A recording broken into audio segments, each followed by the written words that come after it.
Assalamualaikum warahmatullahi wabarakatuh. Apa khabar murid-murid? Baiklah, pada hari ini Ustazah akan mengajar kamu tajuk perkara yang membatalkan solat.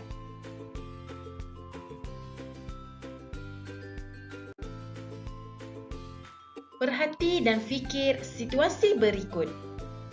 Situasi pertama. Nabil solat berjemaah bersama dengan rakan-rakannya yang lain dengan diimamkan Ustaz Hakim. Ketika rakaat kedua, Nabil telah meninggalkan saf. Apakah yang terjadi?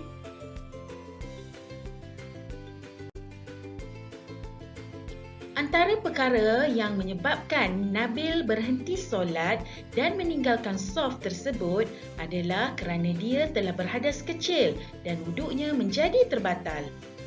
Dalam situasi Nabil, apabila seseorang telah berhadas kecil seperti terkentut, maka dia perlu berhenti daripada solat dan perlu mengambil wuduk semula. Ini kerana antara syarat sah solat adalah suci daripada dua hadas, iaitu hadas besar dan hadas kecil. Situasi kedua. Setelah selesai solat berjemaah, Ustaz Hakim melihat barisan saf di belakangnya terputus. Ustaz Hakim menyoal Luqman mengenai ruang kosong tersebut. Ustaz, saya takut solat saya batal kalau saya bergerak. Ustaz Hakim menjawab, Luqman, solat kamu tidak terbatal sekiranya kamu tidak bergerak 3 kali berturut-turut. Begini caranya. Kamu perlu melangkah ke kanan selangkah atau 2 langkah sahaja. Kemudian berhenti sebentar. Oh, macam itu ya Ustaz. Baru saya tahu. Dalam situasi Luqman, pergerakan yang boleh membatalkan solat itu adalah perbuatan berulang-ulang menggerakkan anggota dengan sengaja 3 kali berturut-turut atau lebih. Anggota yang dimaksudkan ialah anggota yang besar sahaja seperti kepala, badan, tangan dan kaki. Baiklah murid-murid, mari kita lihat apakah perkara yang membatalkan solat. Yang pertama, berkata-kata dengan sengaja. Berkata-kata atau bercakap ertinya mengucapkan perkataan sekurang-kurangnya 2 huruf yang bukan bacaan dalam solat. Bercakap-cakap selain bacaan di dalam solat adalah membatalkan solat. Yang kedua, meninggalkan rukun. Meninggalkan rukun solat dengan sengaja juga boleh menyebabkan terbatalnya solat. Solat perlu dilakukan mengikut rukun dan tertib yang telah ditentukan. Yang ketiga, terkena najis. Terkena najis yang tidak dimaafkan pada pakaian, tempat solat atau pada tubuh badan. Najis tersebut seperti darah, tahi, air kencing dan sebagainya.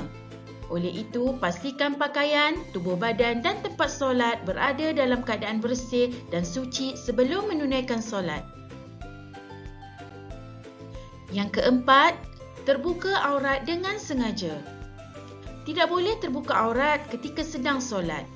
Bagi wanita, perlu pastikan pakaian solat yang dipakai tidak jarang sehingga menampakkan bahagian tubuh kerana ia sebahagian daripada aurat di dalam solat. Jika terbuka secara tidak sengaja seperti ditiup angin dan boleh ditutup dengan serta-merta, maka ia tidak terbatal. Yang kelima, makan atau minum. Makan dan minum walaupun sedikit akan membatalkan solat. Contohnya, tertelan sedikit sisa makanan di mulut boleh membatalkan solat. Oleh itu adalah disunatkan supaya menggosok gigi dahulu sebelum menunaikan solat.